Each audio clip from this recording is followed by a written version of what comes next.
y nos vamos a ir a Colombia. Nos vamos de Italia, como estábamos recién con Nehuen Paz, a hablar un ratito con Juan Pablo Ángel. Hola Juan Pablo, ¿cómo andás? Bien, Hernán, ¿cómo estás?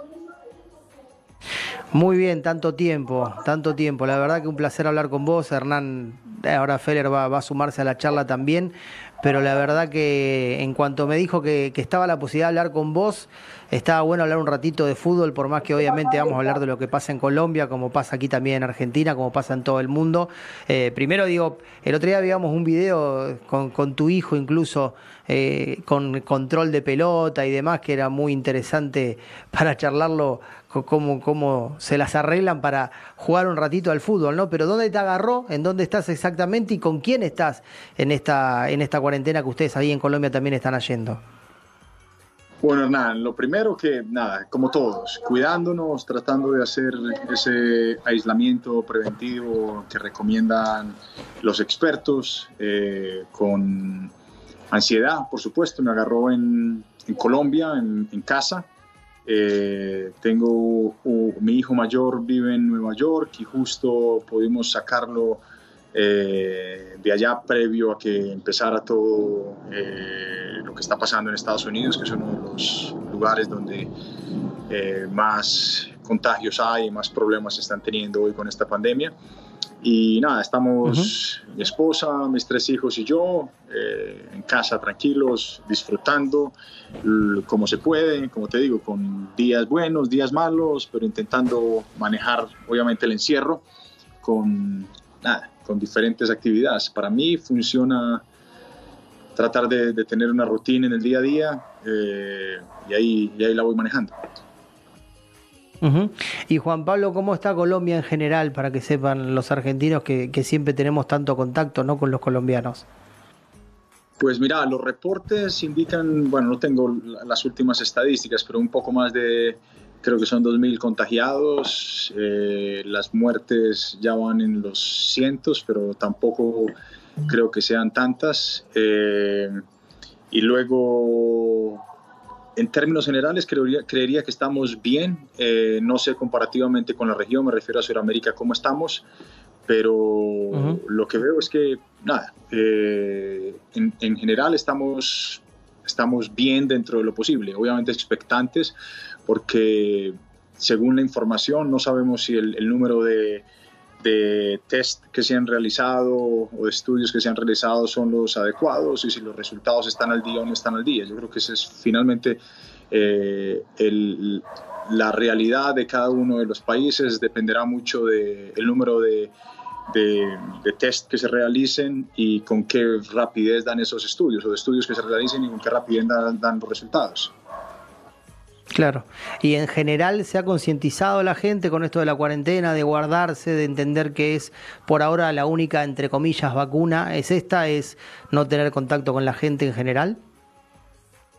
Creo que en general sí, bueno, es difícil porque de todo modo lo único que sigue uno es las noticias, pero desde el encierro es difícil percibir, pero por lo que uno percibe desde donde estoy, creo que la gente está consciente.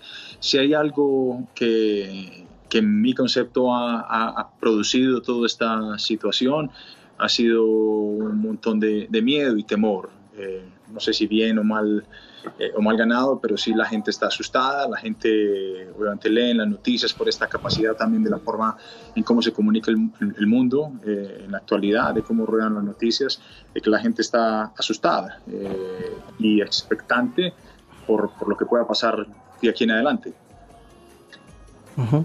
Sabes, Juan, que insisto, quizás el que está mirando va a decir otra vez con esta cantinela va a venir este, pero recién se lo decía a Nehuen Paz, que está en Italia, y se lo digo a todos los invitados. De repente, una vez que damos el panorama de la zona, nosotros estamos en Argentina, en la misma situación que estás vos, en la misma calcada, guardados en casa, con cuarentena, con casi nadie en la calle, es la idea, en general casi nadie en la calle, en algunos lugares más, en algunos lugares menos, pero se está cumpliendo en general.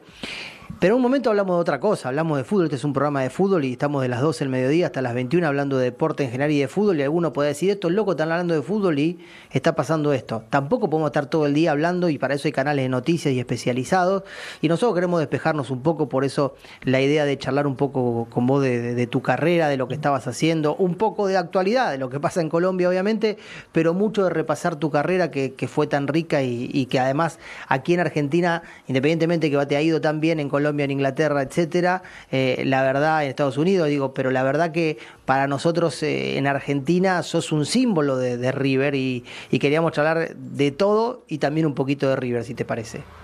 Dale, adelante, por favor.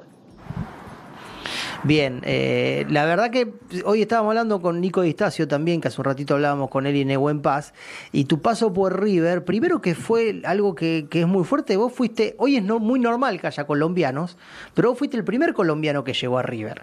Medio cuando vino después, un año después, creo, Mario Yepes, fue como el contrarrestar lo de Serna, Bermúdez y Oscar, ¿no? En Boca, y hasta en eso había un clásico que en los River Boca. Sí, bueno, la historia mía y de Mauro, me refiero a Chicho, fue similar en el sentido de que la venta, jugábamos en el mismo equipo en Colombia, en Atlético Nacional, y la venta tanto de Mauro como mía se hizo el mismo día en una misma operación. Nos vendieron primero a mí, bueno, empecé por de novela, pero primero a mí, luego en esa misma reunión se vendió a Iván Córdoba a San Lorenzo, y por último terminaron vendiendo a Chicho, inicialmente a Racing, y luego terminó yendo a Boca. Pero sí, en mi caso en particular, fui el primero en llegar a River, entrando a un River que estaba cerrando un capítulo muy exitoso, que era ese River tricampeón, que tenía figuras todas, que estaba quizás el máximo ídolo de esa generación, que era Enzo Francescoli, decidiendo si se retiraba o no se retiraba. Estaba el chileno Salas, que estaba también en un momento brillante, creo que era uno de los jugadores más destacados en el fútbol suramericano, ya previo a jugar ese mundial del 98, y con posibilidades muy grandes de que fuera vendido a Italia, que eventualmente termina siendo vendido a la Lazio. Así que nada, para mí fue primero una experiencia maravillosa de llegar a un club como River, porque siempre lo dije, fui hincha de River desde que estaba chico, y compartir vestuario con los jugadores que compartí, además llegar a un club tan grande que me enseñó no solo a entender la profesión, sino a vivir por ella, a manejar la presión, con todo lo que significaba jugar en River, por las exigencias que tenía el club, por el paladar del hincha, por la obligación a ganar, por la presión, por lo que significa River no solo en Argentina, sino en todo el mundo. Para mí fue una de las mejores experiencias que tuve deportivas, sin duda. Siempre, además que estuviste con algunos que se estaban yendo y cambiando la generación, por lo que contabas de Enzo, de Gallardo, de Salas, después te encontraste con la generación que vino detrás, y vos medio eras el nexo, ¿no? Porque venían Aimar, Saviola, en un momento fueron los Cuatro Fantásticos, con Ortega también, que jugaron muy pocos partidos con el Tolo, pero que tenían ese título, ¿no? ¿Te acordás? Sí, por supuesto. Sí, fue un poco esa parte transicional del equipo, de muchos de los jugadores de esa etapa exitosa anterior, que ya querían ir a probar suerte en otros equipos, y en eso estaba Gallardo, Celso Ayala, Astrada, que eventualmente terminó yéndose para Gremio, estaba Berti, bueno, Enzo, que se retira, el chileno que se va, y así la gran base importante de ese equipo tricampeón. Y era como reconstruir otra vez el equipo, reconstruir la nómina, con esa riqueza tan grande que tenía River en la época en las divisiones menores. Pablo ya estaba ahí, hacía parte del equipo profesional, estaba Santiago Solari, que eventualmente termina yéndose para el Atlético de Madrid, y me acuerdo perfectamente esa tarde-noche, un entrenamiento en el Estadio Monumental, cuando Ramón decide subir a Javier hacer el entrenamiento con nosotros. Sí. Y en mi concepto fue quizás la expresión de talento más impresionante que vi en un chico tan joven, por lo que hacía, por cómo se movía, por cómo controlaba la pelota, la forma de definir, de interactuar con nosotros. Me acuerdo que estábamos haciendo tipo un torneo de fútbol 5, Ramón sacó varios equipos como para distensionar un poco el equipo previo a ese fin de semana del partido, y coincidencialmente en el equipo coincidimos, repito, Javier, estaba, creo que Constanzo estaba en ese día entrenando, y era el arquero, estábamos Javier, Aymar, no sé, estaba yo, y creo que Solari también estaba, y terminamos... No marcaba nadie, ¿eh? No, era impresionante, y al final terminaron la mayoría de los jugadores viendo cómo jugábamos nosotros, y terminó ahí casi que concentrado el entrenamiento, y cuando terminó la práctica me acuerdo que le pregunté a Ramón por Javier, le dije, ¿quién es este chico? ¿De dónde salió? Y una semana después estaba debutando, y el resto, bueno, es historia. El otro día hablamos, está en Andorra, Javier, y también recordaba su debut y recordaba algunas historias con ustedes, esta de los Cuatro Fantásticos y todo lo que se habló y todo lo que se hablaba, porque no jugaron tanto juntos, pero se llevaban muy bien casi de memoria. No sé si, que no es tan normal, a ver, para mí quizás te pasó después en otras partes de tu carrera, que se lleven tan bien pese a no jugar. Porque si vos decís, no, jugamos 4 años lo mismo, y sí, bueno, te empezaba a conocer a guiños y demás. Fue un ratito que jugaron juntos, un semestre, no mucho más. Mirá que después, en el tiempo, pues cada cual obviamente siguió su camino, pero nos encontramos y hemos tenido la oportunidad de hablar, y no es normal lo que vos decís, que vos conectes con jugadores de la forma como conectamos nosotros, que las características de los tres se complementaran de la forma como se complementaran, y que hubiera tanto entendimiento. Para mí, te digo, fue de lo que más disfruté. Cosas, pese a que había una diferencia generacional tan grande entre ellos y yo, era que sabíamos perfectamente lo que iba a hacer el otro, dónde tenía que estar yo, o la pelota dónde iba a llegar. Yo muchas veces me acuerdo de correr de espaldas completamente a Aymar, porque sabía que la pelota eventualmente iba a aparecer en el pie o enfrente para simplemente definir. Y tenían sí. Esa habilidad, y bueno, y al final creo que también eran muy inteligentes, jugadores con unas características de juego distintas, y para mí era tratar de sacar el mejor provecho que pudiera de ellos. Claro. En cuanto a tu rivalidad o tu juego contra Boca y demás, le has hecho goles, has jugado varios clásicos, tenían esta particularidad, ¿no?, de los colombianos de Boca, y después cuando llegó Mario, los colombianos de River. ¿Cómo fue eso? Y después cuando iban a la selección, ¿no?, ¿cómo se trasladaba esa situación? Pues mira, obviamente la rivalidad vas aprendiendo de ella cuando estás ahí, porque la sentís. Cualquiera que haya estado en un clásico Boca River sabe la importancia y todo lo que hay alrededor de un partido como estos. Pero para mí, para serte bien sincero, me daba mucho gusto que los colombianos les estuviera yendo también. Por supuesto que hubiera preferido que hubiera sido en otro equipo, pero me daba gusto porque al final estaban representando correctamente el país, y al final le estaban haciendo bien al resto de sus colegas, a todos los que estaban acá en Colombia, que tenían un sueño de eventualmente poder salir, porque el fútbol colombiano todavía no tenía ese apetito en el extranjero, donde habían tantos jugadores que se vendían. O sea, que ellos rindieran en Boca, que tuvieran la exposición que tenían, no iba sino a ser beneficioso para el resto de los jugadores que querían salir, y nosotros en River, en esa época, Mario y yo nos encargábamos de hacer lo que nos correspondía a nosotros. Yo creo que al final coincidió con una muy buena generación de colombianos que fueron respetados y queridos, pero además exitosos en los dos equipos más importantes del fútbol argentino.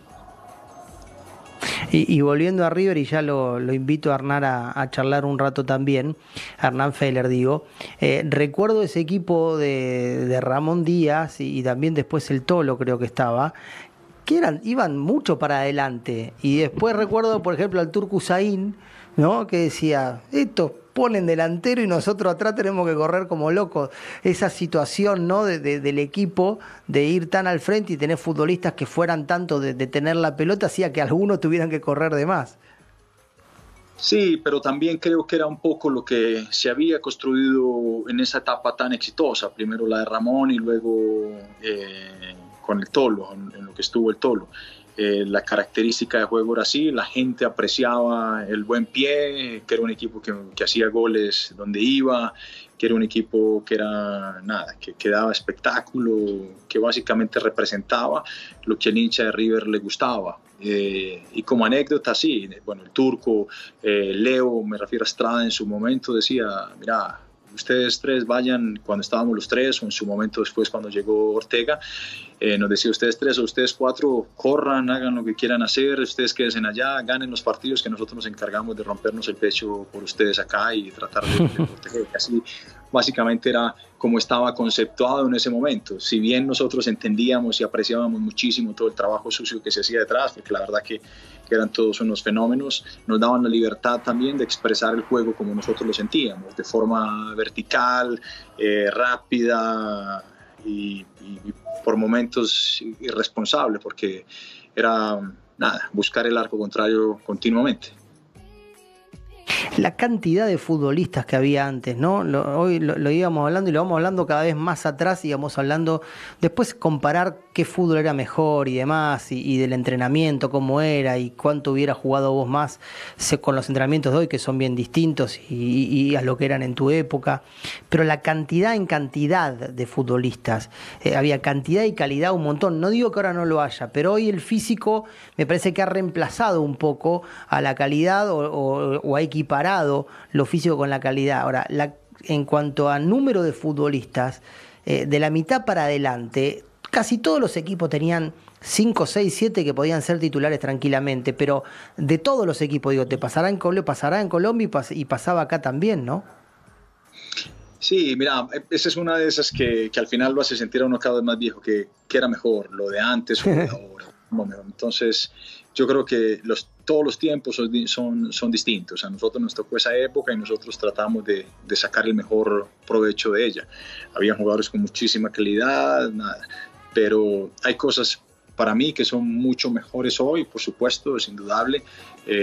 La preparación, las estructuras de trabajo, los centros de entrenamiento, las canchas, la organización, todas estas cosas que han evolucionado, cómo ha transformado la ciencia, la tecnología, el deporte. Pero hay otras cosas de nuestra generación que eran muy buenas, que también pueden ser y siguen siendo válidas. Yo creo que lo bueno no se envejece. Pero nada, fueron los tiempos que nos tocaron, unos dirán mejor, otros dirán peor, es tal cual, nos tenemos que adaptar a las circunstancias. Claro. Y hoy la manera como esta generación actual interpreta no solo el juego, sino la vida, las cosas que están expuestas, es responsabilidad nuestra, los que estamos un poco más viejos, hacer o entender o tratar de entender la forma como ellos interactúan con la vida, para que al final podamos sacar el mejor provecho de ellos también. Claro que sí. Hernán. Un abrazo para vos, Hernán, un abrazo grande a la distancia para Juan Pablo. Y a ustedes hablaban de ese River de los Cuatro Fantásticos, y vos sabés que el 27 de agosto de este año se van a cumplir 20 años del primer partido de los Cuatro Fantásticos Central, un 4-1 con 2 goles de Juan Pablo Ángel, uno de Solari y el otro del Conejito Saviola, que volvía de Europa. Y yo soy malo con Juan Pablo, entonces le voy a preguntar algo que no tiene respuesta, pero que imagine ese partido posible. ¿Ese River de los Cuatro Fantásticos le gana al River de Gallardo de hoy o es empate? Hernán, me matás, no sé. Dejémoslo en tablas, creo que es más político para todos. Un empate de 3-3. Sí. Goles habría, seguro. Vos sabés que yo pensaba, Juan Pablo, cuando vos te fuiste 2001, ¿no? A Aston Villa. Sí, correcto. Recién hablaba, ¿no? De cómo ha cambiado la ciencia, cómo han cambiado los campos deportivos, los centros de alto rendimiento, los entrenamientos, la preparación, la nutrición, todo lo que hoy tiene un futbolista o un deportista de élite, que tal vez hace 20 años atrás no había, y ha evolucionado todo. Y tu carrera en el Aston Villa ha sido fantástica porque estuviste casi 7 años allí. Por ahí no es hoy un equipo de primer nivel en el fútbol inglés, pero ganaron la Intertoto, que es la actual Europa League. ¿Vos creés que el Juan Pablo Ángel de aquel momento que era brillante, jugador de selección, figura en River, goleador, campeón. Hoy, ¿iría de vuelta a Aston Villa o jugaría en el Liverpool, en el Chelsea, en el Manchester United? Hernán, es que la historia fue muy particular. También haciendo ejercicio, lo mismo que habíamos hablado en un poco hace un par de minutos, cuando empezás a evaluar tu carrera y decís, bueno, me hubiera gustado estar acá, o por qué pasó esto, por qué pasó lo otro. Yo al final termino siempre agradecido porque creo que el fútbol me dio mucho más de lo que esperaba. Nunca me imaginé, siempre soñé con jugar, fui aficionado al fútbol, hincha de Nacional, me gustaba River, pero nunca me imaginé que iba a representar a mi país por tanto tiempo, jugar en la selección nacional, jugar en el equipo del que fui hincha, después ir a la Argentina y convertirme en un embajador y rendir en todos los clubes que estuve, jugar en Europa, en su momento la mejor liga del mundo. O sea que al final creo que la carrera terminó dándome mucho también y no puedo dejar de apreciar y agradecer. Ahora, si pongo el retrovisor hablando de un caso hipotético, simplemente no volvería. Y la verdad, Hernán, es que tampoco estaba en mis planes cuando yo fui a Aston Villa, porque en ese momento la Liga Premier no era lo que es la Liga Premier hoy en día. Nosotros, de los jugadores latinoamericanos y particularmente cuando estábamos en Argentina, siempre apuntábamos a Italia o España. Y de hecho, previo, bueno, no sé si tendrás conocimiento de esto o memoria, previo a que yo fuera a Aston Villa, yo tuve 2 negociaciones que al final se cayeron por decisión mucha mía, al Parma y a la Lazio. La primera era la Lazio, que yo iba a la Lazio y el chileno Salas iba a la Juventus. Pero tenía que estar prestado, iba a un equipo prestado por 6 meses mientras se abría ese cupo de extranjero. Yo no quise porque dije que no quería ir prestado a ningún lado. Y luego lo mismo fue al Parma. Yo iba al Parma y Crespo venía a la Lazio. En esa época teníamos el mismo representante todos. Y al final en las 2 negociaciones decidí que no eran adecuadas. Cuando vino el Aston Villa a proponerme jugar allá, yo no tenía ni idea de la Premier League, no tenía ni idea de lo que pasaba en la Premier League, únicamente sabía de Manchester, de Liverpool, Arsenal, Newcastle, porque Faustino había jugado ahí, pero no tenía mucho conocimiento de la liga. Y me acuerdo estar sentado en casa revisando un poco la historia de Aston Villa, qué significaba, veía que era un equipo de mitad de tabla, que tenía mucha historia, pero que era una historia pasada, no era un equipo que tenía un buen presente. Y al final tomé la decisión de irme con una expectativa tremenda, simplemente porque quería ir a jugar a Europa y lo veía como una plataforma para estar allá. Y nada, terminé jugando un poco más de 7 años, pero hubiera preferido jugar en un equipo de mucho más envergadura. Y ciertamente en la liga, en un equipo tan limitado como el de ese momento, haber hecho la cantidad de goles que hice, y por diferentes circunstancias nunca me pude ir de Aston Villa a jugar a un equipo mejor. Vos sabés que pienso cuando Rafa Santos Borré llegó a River, llegó siendo un jugador con una categoría individual y técnica muy buena, y para mí hay un partido en el 2018, en agosto del 2018, que es de Copa Libertadores, que River elimina a Racing de ese torneo, después River termina saliendo campeón, que para mí en ese partido hay una transformación que sufre a favor, si se quiere, Rafa Santos Borré, posiblemente por todo lo que le hablaba Gallardo, porque el técnico le inculcó un aporte más, o le dio un aporte más, que es ser un jugador aguerrido, que pelea todas. ¿Vos qué ves en Rafa Santos Borré? Pues mira, lo de Rafa también es una historia un poco a la inversa, porque Rafa va a Europa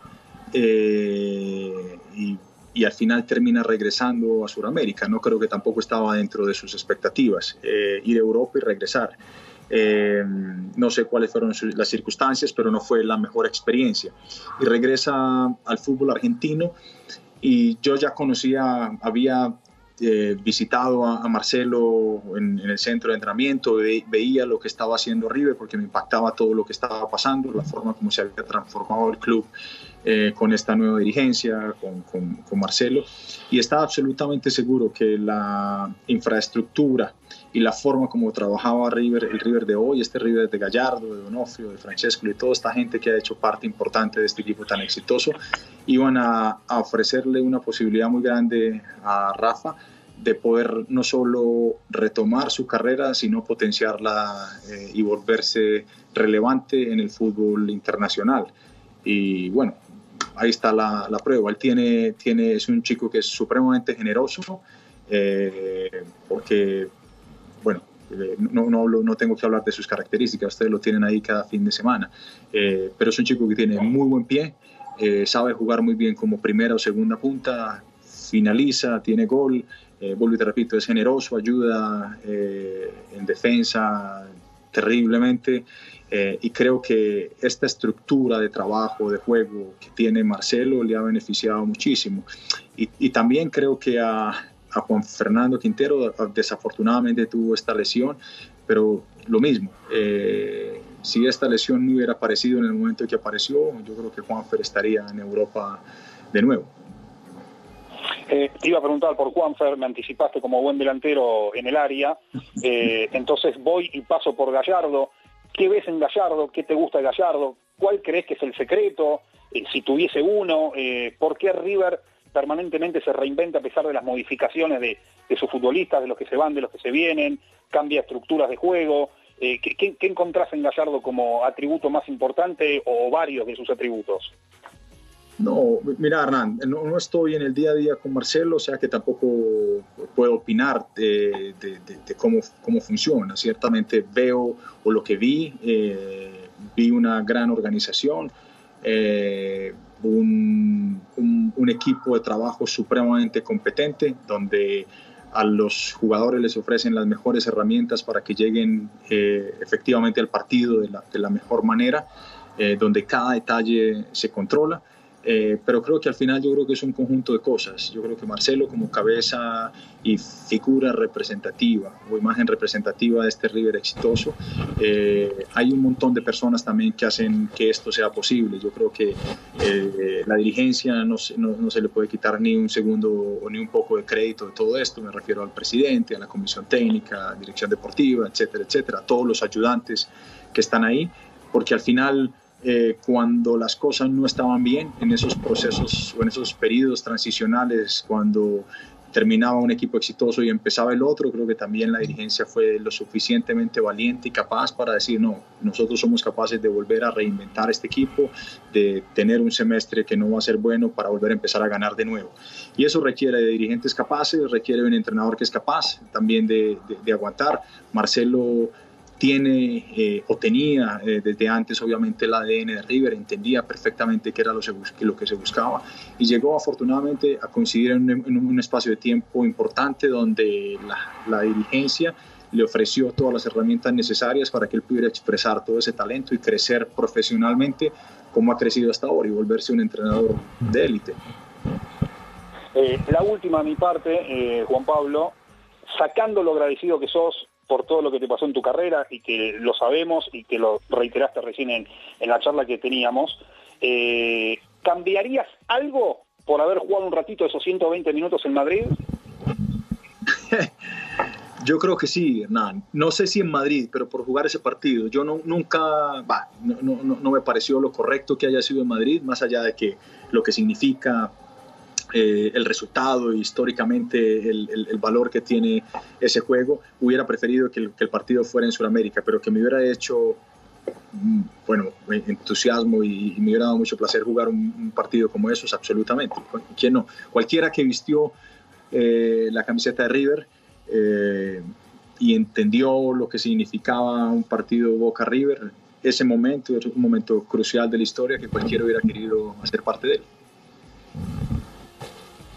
Bien, Juan, para ir terminando, la Major League Soccer, en tu momento cuando fuiste era más una apuesta, hoy ha crecido muchísimo, pero vos ya lo veías esto, Juan Pablo, veías que la Major League Soccer iba a ganar el lugar que fue ganando en el mundo, hoy ya pelea como una de las 2 o 3 ligas más importantes de América sin dudas y va camino a ser por inversión la mejor, claramente, ¿no?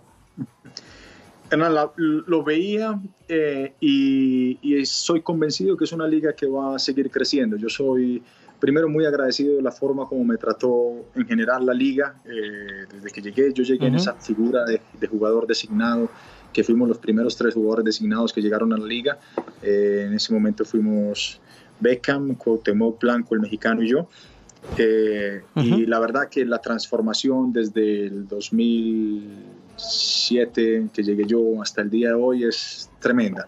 En todo, en infraestructura, en organización, en juego, en todo. Es una liga que ha crecido rápidamente. Yo creo que ellos lo han hecho también de una forma acelerada, pero muy inteligente, porque han ido construyendo modelos de negocio de 3 a 5 años, donde van tocando los temas relevantes que necesitan transformar a medida que vayan pasando y vaya creciendo la liga. Hoy es quizás una liga que tiene más, ¿cómo se dice?, que van más espectadores que incluso muchos de los deportes que llevan mucho más tiempo en Estados Unidos. Hoy, por ejemplo, mercados como el de, no sé, Seattle, Portland, Atlanta, Los Ángeles, son equipos que Atlanta, por ejemplo, juega con 50, 55 mil personas en promedio por partido, y no creo que haya muchos equipos en el mundo, y eso incluye muchos de los equipos europeos, que sean capaces de jugar con 55 mil personas cada fin de semana. Y eso te dice no solo el crecimiento del deporte, que ha sido exponencial, sino el apetito también por el aficionado, porque al final siempre fue uno de los principales retos que ha tenido el fútbol en Norteamérica, es la historia. Porque al final nosotros, que son nuestros países, que son países futboleros, uno hereda el equipo. Mi padre era hincha de Nacional, mi abuelo era hincha de Nacional, y al final yo termino siendo hincha de Nacional, mis hijos son hinchas de Nacional, y es casi que vos no tenés forma de elegir. En Estados Unidos recién está empezando a pasar eso, y creo que eso es obviamente de los activos más importantes que puede tener un equipo de fútbol, tener historia de sus aficionados que se va transfiriendo de generación en generación. Y has logrado, además, me parece que es el sueño, ¿no? Debutaste en el club que eras hincha y te fuiste del fútbol en el club que eras hincha. Y no tantos pueden lograr eso, Juan Pablo. Encima de haber jugado en River, encima de haber jugado en la liga inglesa, que es una liga fantástica, y después de ser un precursor y uno de los 3 jugadores emblemas de la liga de Estados Unidos cuando empezaba, empezaste y terminaste donde vos querías. Eso es algo casi único, ¿no? Hay, obvio que hay, pero no hay tantos. Sí, mira, uno siempre desde la demagogia dice, no, yo me quiero ir para regresar en ese momento que uno está obviamente tratando de salir y hacer un mejor futuro en su carrera. Y las circunstancias fueron muy particulares de regresar a Nacional, porque yo no lo tenía planeado, sí lo soñé, pero no lo tenía planeado porque estaba terminando ya mi etapa en Estados Unidos. Y regresar, ya regresé grande, de 38 años, pero me parecía un proyecto interesante por todo lo que se quería hacer. Conocía el club a la perfección, entendía y tenía un sentido de pertenencia tremendo. Los dueños del equipo contaron conmigo de manera muy especial y me permitieron opinar de cosas que yo creía que eran relevantes, y al final terminó siendo una experiencia muy enriquecedora, porque fue quizás, o ha sido quizás, la etapa, o quizás no, ha sido la etapa más exitosa de la historia del club, donde se ganaron un montón de campeonatos, ganamos la liga, dominamos el torneo local por 5 años, y terminamos ganando la Copa Libertadores en un proyecto que inicialmente empezaba por 7 años, y en el año 5 terminamos ganando la Copa Libertadores. Claro que sí. Te voy a hacer la última, que esto tiene que ver, que es casi una pregunta que tenemos con todos, es el tema de las camisetas. Has conseguido muchas, has cambiado muchas, has jugado con figuras, has enfrentado a figuras mundiales y has jugado también con compañeros espectaculares. ¿Eras de cambiar o no tanto? Sabes que, Hernán, cambiaba, pero le empecé a dar valor a las camisetas tarde en mi carrera. Al principio, nada, sí, siempre cambiaba las camisetas, o regalaba, o me pedían, o algún amigo futbolero me decía, vas a jugar contra este equipo, pedirle la camiseta tal, que me encanta, y lo hacía y la regalaba. Y después empecé, a medida que me fui envejeciendo o viendo más cercano el retiro, empecé a darle valor a las camisas, y al final mi hijo, el del medio, que le gusta el fútbol, empezó a coleccionarlas. Entonces conseguí un montón de camisas más por él que realmente por mí. Pero hoy, después, mirando hacia atrás, sí tengo de partidos específicos, o de amigos o jugadores que admiré en todo este obviamente, periodo de tiempo. Dame algún nombre, por favor, que me va a dar envidia. No, una que guardo con mucho recuerdo es del equipo de los Invencibles del Arsenal. Nosotros los enfrentamos a ellos el año que quedaron campeones invictos de la Premier League, que es el único equipo que ha logrado hacer eso. Y termina el partido, perdimos nosotros, se jugaba en el viejo estadio de Highbury, y termina el partido y en el túnel me llama Titi, gran amigo mío. Me dice, Juan, vení, que tengo que hablar con vos. Y voy al vestuario, recién nos habían pegado un baile tremendo, y voy al vestuario y entro al vestuario de ellos y me entrega la camiseta de él, de Bergkamp, de Pires y de Vieira, las 4. No, qué bárbaro. Y esas las conservo con muchísimo afecto. Ya está, con eso no me tenés que contar más nada. Gracias, Juan Pablo, en serio, Bueno, un placer charlar con vos. Abrazo a ustedes, muchas gracias.